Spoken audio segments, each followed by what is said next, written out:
Chapter 1: Splitting from the Self. Professor Krivoruchko is a sailor. Professor Krivoruchko is fictional and a composite character. He has many fragments, and every character in this book corresponds to one of his fragments. Professor Krivoruchko represents an individual who is immune to split and who is able to unify his fragments. He is a whole person, an individual with solid psyche who shows us how to respond to the forces inside and outside of his psyche. He represents flexibility, tolerance, and unification. To be a child of love, he wants to unify with the genetic heritage. Because his ancestors were massacred by Nazis, he has a lot of fears, but he understands his problems and deals with them on the conscious level. Professor Krivoruchko is descended from the unfortunates who were physically annihilated for the sake of a murky theory about genetic hegemony. He affirmed, "We were selected for annihilation on a genetic basis and were declared to be unfit to support the biggest pretentiousness of our time. We were killed by a mob that was thirsty for blood. The throngs were the fools of pomposity and used shovels to kill helpless children, women, and the elderly. They killed children in front of the mothers. If the fools had children and grandchildren that had genetic defect, even if they were on the side of the villains, their offspring was annihilated too. Nevertheless, the villains did not recover their nature, and nothing may shake their belief in their cause because they know that we are not they, and we are not driven by hate." They were sometimes forced to change their cause, but underneath the same hate always was. The splitting that was inflicted on our world continues to affect many psyches. To deal with hate, we need to understand the social eradication, genetic abolition, and religious obliteration, and the many divergent types of revulsion. Professor Krivoruchko is intended to be an individual with a solid identity, and his comments are important. He believes that our solid identity can take diverse forms. We have potency to be part of any distinct religion, ideology, and ethnicity, but most important is that it has a foundation of love. We make a subconscious effort to achieve unification and to defeat the forces of hate. The splitting forces are strong, but we also have a strong resistance to the hate. We need to find a future direction where our lives go." Unquote. The splitting about religion. Professor Krivoruchko's psyche is a combination of dissimilar fragments. He has a Gentile mother, but he also has a strong feeling of being Jewish. In every religion, the members display distinct levels of devotion, and this reality may be a cause of splitting. The religious splitting is usually very antagonistic. The widely divergent groups of parishes are hateful to their surroundings and take on the responsibility of estimating the acceptable level of devotion and setting up the norms and requirements. Professor Krivoruchko has strong feelings about this issue. Quote, "We are disturbed by the fact that even between the chosen, some frictions exist, including the Jewish Orthodox and the Reform movements. For the Orthodox believers, I am probably not a Jew at all. My relatives hid their identity and didn't eat kosher food, and my father married a Gentile woman. Nevertheless, I am proud of my cultural and ethical background. For the Orthodox believer, those who do not have a Jewish mother and are not Jews at all, and I need to go through a complex process to become a Jew." Unquote. Because Professor Krivoruchko did not have a Jewish mother, he did not have knowledge about how to relate to his friends when they joked about Jewish mothers. His father was deprived of his Jewish heritage and hid his identity. His family lived in a harsh world, and they always needed to fight for survival. They were victims of oppressive social structures and inhuman ideologies. They were emotionally broken and very scared. Many families were in the same situation, and this one was one reason why he had to go to Israel. He wanted to regain his pride and feel good to be a Jew. He had his circumcision, studied the Hebrew language and scriptures, and had a bar mitzvah at 21. He was one of the many who did not have a Jewish mother. He was a soldier in the Israeli army, and some of his friends were even killed. In the soldiers' cemetery, the dead ones that for some reason were not considered Jewish were not allowed to be interred next to their fallen comrades. They were buried behind the cemetery wall. Krivoruchko thought this was very wrong. He was against this kind of distinction between dead soldiers because they all fought and died for Israel. He believed if soldiers were accepted to fight and to die for Israel, then they were all children of Israel. Emotionally, he felt apart, but nevertheless, he did not give up the quest for self-identity. He needed to resist the splitting forces in his psyche and find the strength to have a genuine dialogue. Professor Krivoruchko believed that the solid self-identity is a representation of real love inside everyone, whoever they might be. To have love, we do not need any reason. We also want to identify with the smart and the powerful. Professor Krivoruchko understood that some groups were more precise in interpreting the Bible. They do not want to give up their restrictive attitude or to be more flexible because they do not want to be around anyone who does not belong.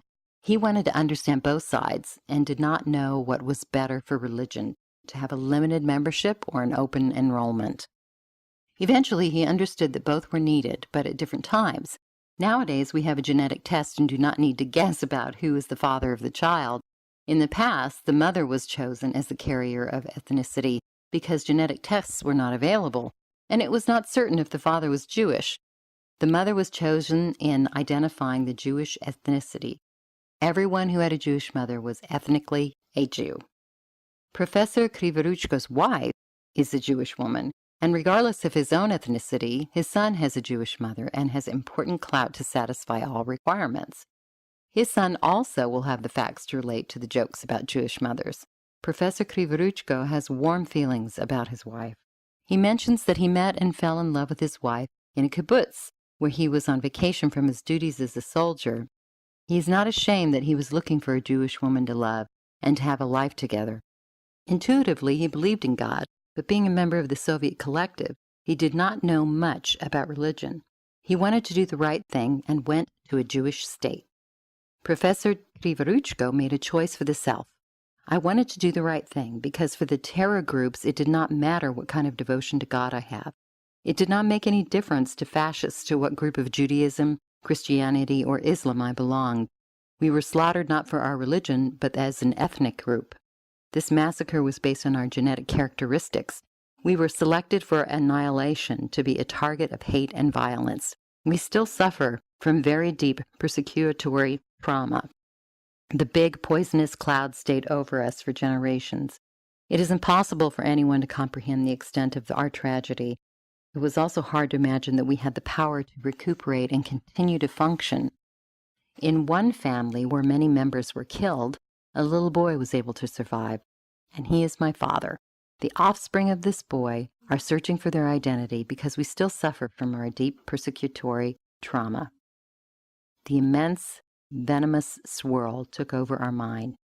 Even if we, who have not been targets of hate, have a big split in our psyche, because in this world, everything is interconnected. The Holocaust was not only the tragedy of Jewish people, but also the whole world. The whole psyche of the world fell apart under the attack of hate and viciousness. We are still under attack and do not have any guarantee of survival, only a hope. It is very sad that the children of survivors have a feeling of discomfort if they are affiliated with crowds, which the group proceeds to be left devoted. Regrettably, religious groups are setting the standard of devotion to God and want the separation from the faction, which they labeled as less devoted. They feel that they are the protectors of a tradition, and instead of unifying in spirituality around God, they are splitting. To unify, they must appreciate divergences, and we have to respect their beliefs. The benefit of splitting through generations. Splitting through generations in some instances is important for survival and for preserving the future opportunity to build a solid identity. The quest for the original identity perhaps may take many generations, and it's important that unification is central in building a solid identity, but splitting is also important for survival. Professor Krivoruchko had a goal to unify with his life, which was splitting from the horror and threatened his existence. He avowed, quote, "The victims of the cruelty and violence are splitting from the damaged fragments in their psyche. The hope is that we will be able to rebuild our life. When it is not safe to maintain the original identity, our splitting continues through generations. Splitting through generations continues until life is more secure, and we have the strength to get back our original identity. When the events are out of our control, our split perhaps might be a necessity of life." Unquote.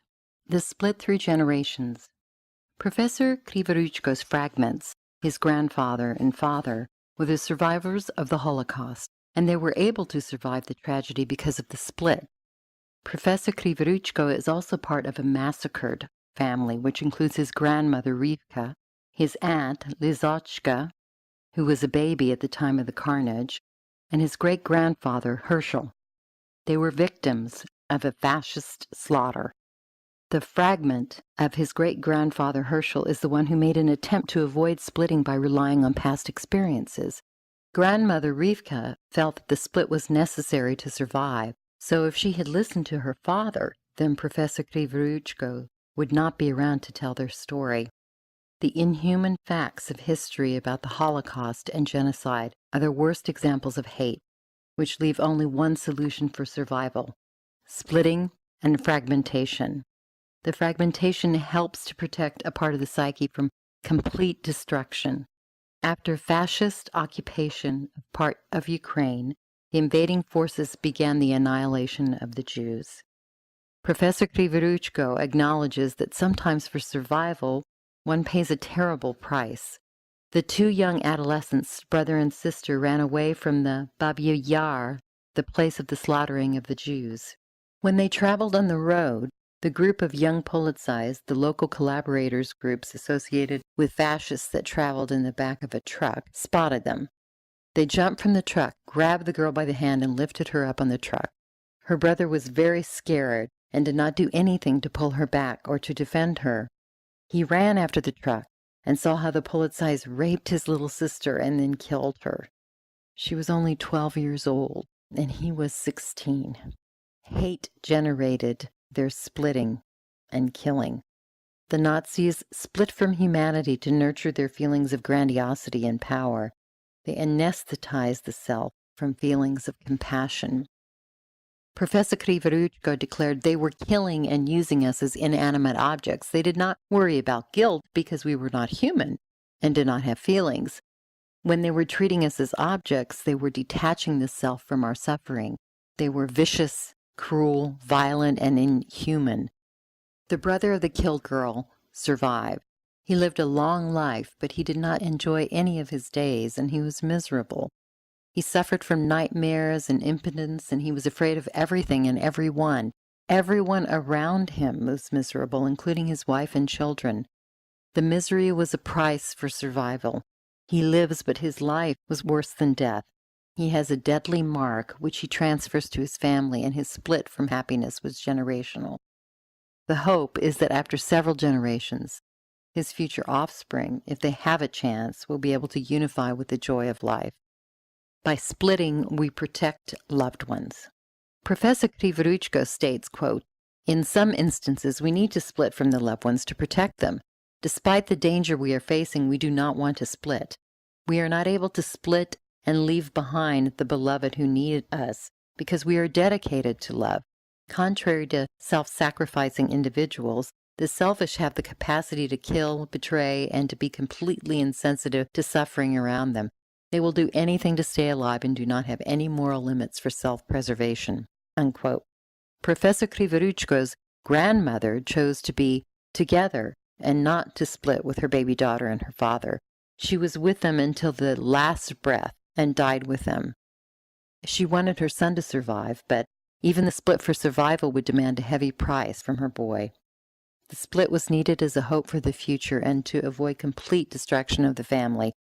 Her son, Leonya, will never again see his mother, grandfather, or sister. When Rivka decided to split from her son, she did not know she was saving his life. Her son suffered a lot, but was able to overcome all barriers and stay alive.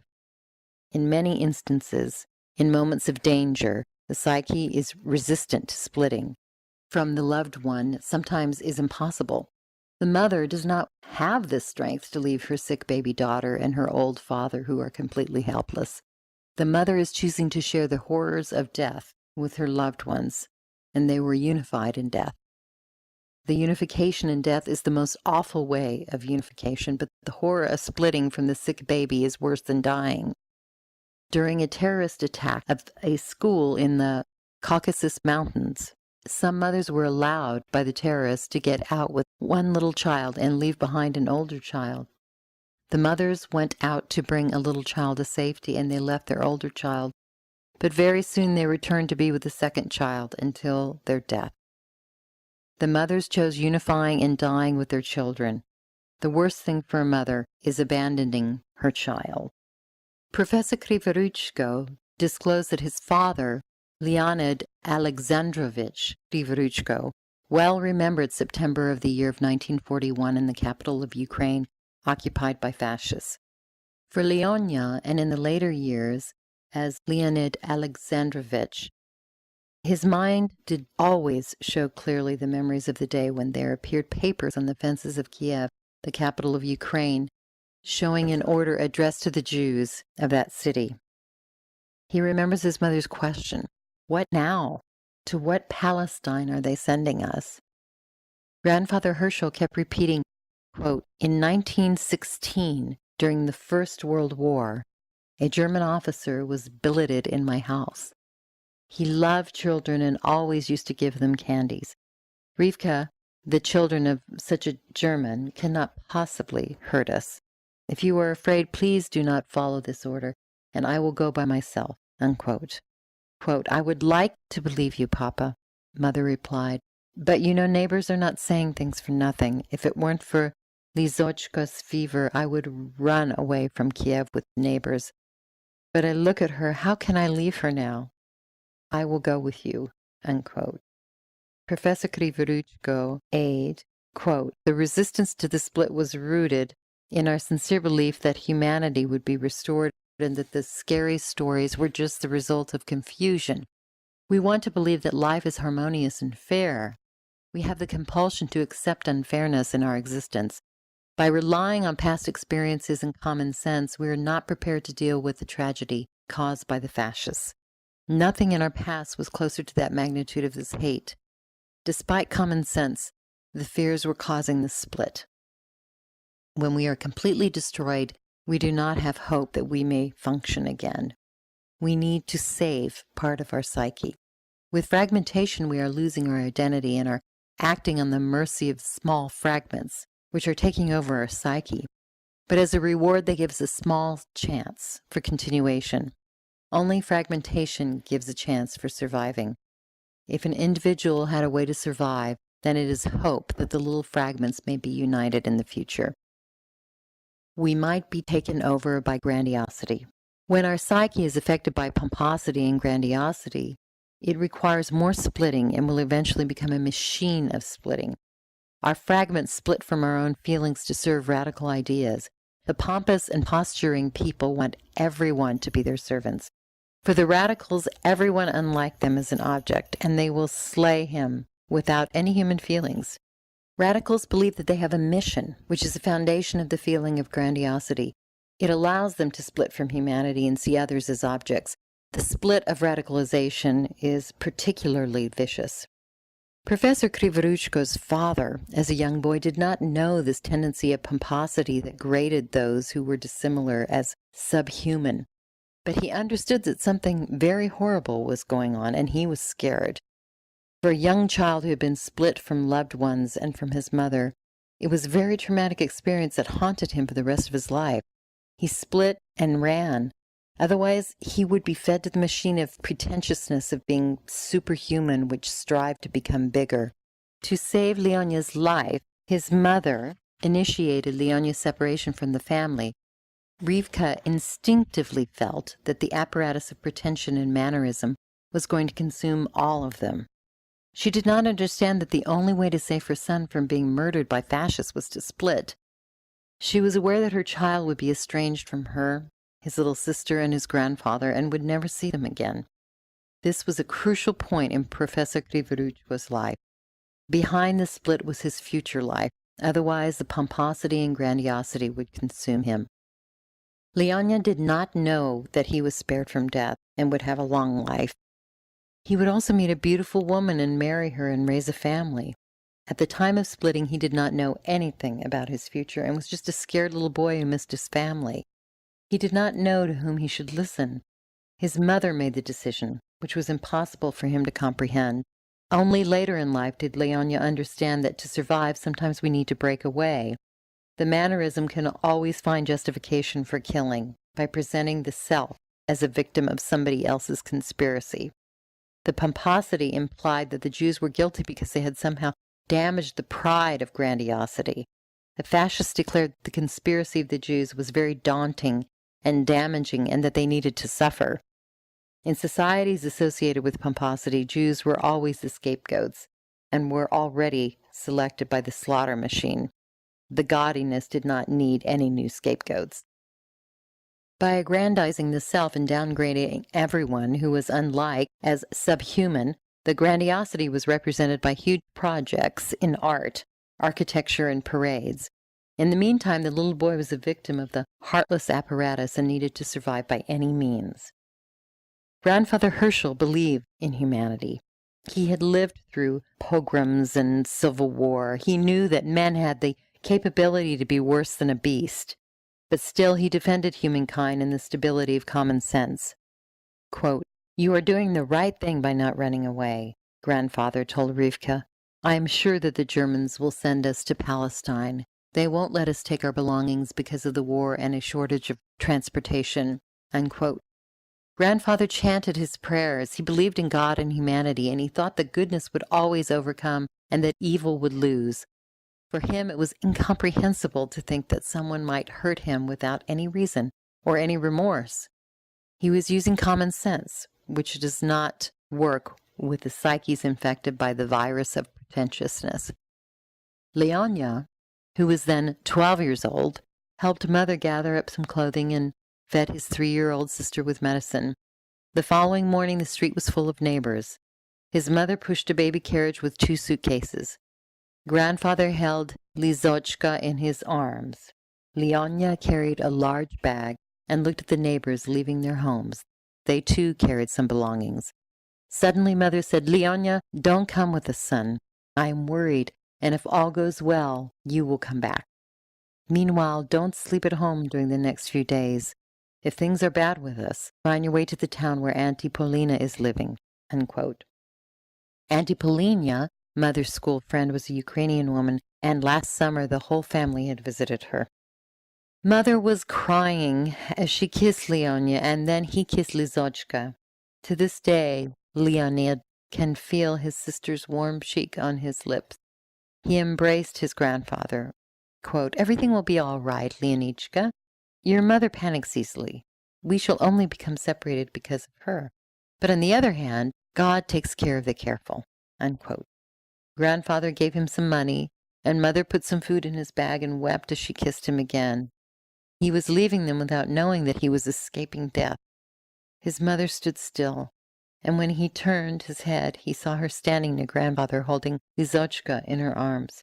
For Leonia, the only way to deal with his deadly mechanism of pretension was forcing the self to disregard the desire to be with his family and to resist the natural drive for unification.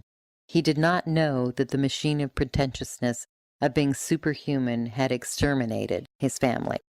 Professor Krivoruchko mentioned, quote, "My great-grandfather had displayed a lot of common sense, which may be expected from the old and wise man. His common sense applied to the Germans, but not to radicals. The radicalized would not listen to any common sense because common sense contradicted their needs. When we are facing the splitting machine, then in order to survive, we need to split.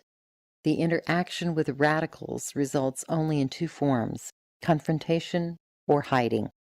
The radical ideology will twist all common sense, will not worry about humanity and the rules of decency, and will not leave space even for negotiations." Unquote. The killing machine employs, as operators, only special individuals. Professor Krivoruchko acknowledges that the killing machine is one of the many modifiers of the apparatus of pretentiousness, which operated because of a high cause. It enrolled as the operators the individuals who had split from feelings of guilt. The splitting from feelings of guilt was influenced by the desire to become more active devices of mannerisms. The grandiosity aggrandized the quality of a low life by using the mannerism of being superhuman, pretending to have purity of blood or thought, and as a result feelings of being special. It made one believe that the superhuman has the right to label a disparate group as subhuman and to exterminate that inferior group. The splitting machine effectively pushed a man to hate his neighbor. Many neighbors were massacred by other neighbors. The graves of those who were unified in death are everywhere. The splitting machine was programmed as a killing machine to do the job without any feelings of guilt. When a group was marked by the machine as subhuman, the machine denied them any human feelings and, most important, the soul. It was easier considering them animals and dispensing with them as unneeded garbage. We know that objects do not have human feelings.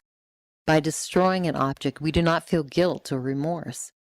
In the hierarchy of the butchery devices, we were marked lower than animals. It was similar to getting rid of a parasite. The slaughtering of us became the pride of the apparatus of pretentiousness. The splitting forces were able to convert many to be servants. The servants, responsible for exterminating, mainly consisted of the scared or brainwashed, which allowed the self to become a mechanical device. They were operated by this skillful manipulator, who actually might not even imagine the extent of his actions. Their leaders can be fanatics, tyrants, criminals, cult members, and many others who were miserable and looking for a cause to escape from misery and vanity. The assassination machine was always in motion, looking for the next prey, and was bloodthirsty. It did not matter that many servants of the assassination machine were not of a familiar ethnicity as the superhuman, and that their background was far removed from the extraordinary. They were marked to be the next group for extermination. The massacre's engine is still working in this time, but by changed names and in diverse regions. The killing machine is reproducing the self by creating many varieties of killing machines. Professor Krivoruchko came from a country filled with mass graves of helpless women, children, and elderly. Many victims were buried alive and few were shot, but many were killed with crowbars and metal shovels or asphyxiated in gas chambers. Many radicals ignored the suffering of these victims. Monuments for the dead were not built for a very long time. Meanwhile, Leonio was able to escape the massacre. He walked all day to the outskirts of the city, and at night he slept on the grass using his bag as a pillow. On the following day, while walking through the marketplace, he overheard the market women talking tearfully in whispers among themselves. Quote, "The Germans shot everyone at Babi Yar more than the eye has strength to see. No one was spared, old, young, even infants." Unquote. One of the women was shouting loudly, "They were not Germans who did the killing. They were our Ukrainian boys. They have helped rid of the Ukraine of an evil. It should have been done long ago." Unquote. Leonia ran away, curled up in the grass, and cried. He tried not to believe that someone had killed his mother, his sister, and grandfather, but he understood that it was true. He felt terrified and lonely. His thoughts were also of his father, who was fighting at the front as an officer and would take revenge. The slaughtered were the victims of the killing machine, but as survivors, we are also the victims, because we are forced to think about revenge and killings. We were able to survive, but were splitting from our feelings of guilt. We executed the members of the apparatus of pretentiousness and mannerism, and we did it blindly without any feeling of guilt and remorse. We are also examples of the killing machines. Any fanatics are part of the carnage, which is operating by the feeling of grandiosity. They want to rise above the feelings of guilt and remorse. The killing machines are very damaging to whatever causes they defend, and they eventually kill their own, which are not pure enough. The grandiosity devices, by killing and splitting, take away the feelings of guilt and start the rampages, which they cannot stop.